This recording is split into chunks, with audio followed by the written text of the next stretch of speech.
বিয়েটা করে ফেলাইলাম মা। বিয়া করে ফেলাইছিস মানে? হ্যাঁ, এই যে দেখো না, এই যে ব্যান গাড়ি, ব্যান পার্টি, হ্যাঁ, শাড়ি চুড়ি তোর ঘরে কি বউ নাই? আছে। একটা বউ কি যথেষ্ট? একটা বউ তো যথেষ্ট না। আমার ইচ্ছা কি কয়, আমার দাদাই করছে চাই বিয়া, দাদার বাপে করছে, আমার বাপে করে নাই, মাঝখান থেকে সে মিস করছে। মানুষ যত বড় বউয়ের সংখ্যা তত বেশি। মোগল সম্রাটগুলোর দিকে তাকাও, নবাবগুলোর দিকে তাকাও, পত্নী উপপত্নী অভাব নাই। ছোট লোকের থাকবো একটা বউ, বড় লোকের একটা বউ থাকবো কেন? আমাকে সয় সম্পত্তির অভাব, 200 বিঘার মতন জমি, খাইবো কেটা? বউ লাগবো না? আরো অনেক বউ লাগলো, দুইটা তো থামবো না আমি মা। হ্যাঁ শোনো, তোমার বড় আপা আমার বড় বউ, যাও সালাম করো। ওরে আমি আজ কামাই। আরে আরে এই আরে বেউসানোর মতো ঘটনা তো না।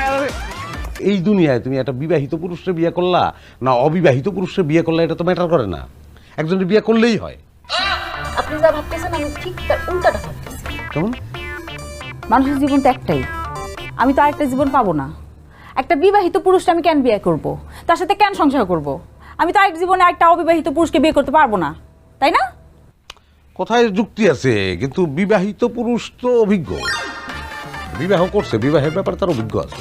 তো সব জায়গায় তো মানুষ অভিজ্ঞ লোককেই খোঁজে। যাই হোক শোনো, কাছে আসবেন না আপনি। কথা বলতে হলে তো কাছে আসতেই হবে। 200 বিঘা জমির মালিক আমি, 100 বিঘা তোমার দিয়ে দেবো।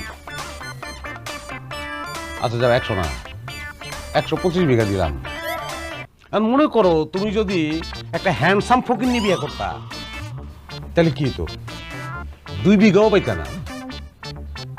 কিছুদিন গেলেই ওই হ্যান্ডসাম ফকির নিয়ে তোমার আমি বাথরুমে যাব।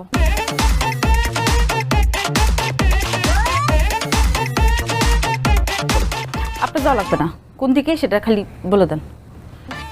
উঠানের বাইরে বাম কোনায়, তাড়াতাড়ি এসো।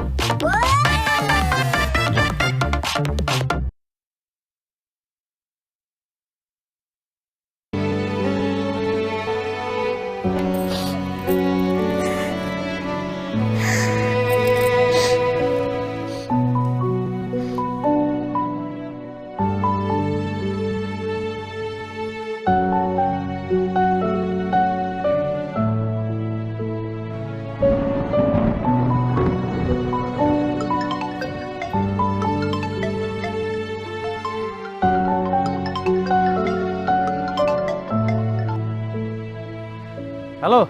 হ্যালো ইমরান, কিরে এত রাতে ফোন দিলি, কি অবস্থা? তোর বাড়ি মধুপুর না? আরে হ, মধুপুরই তো।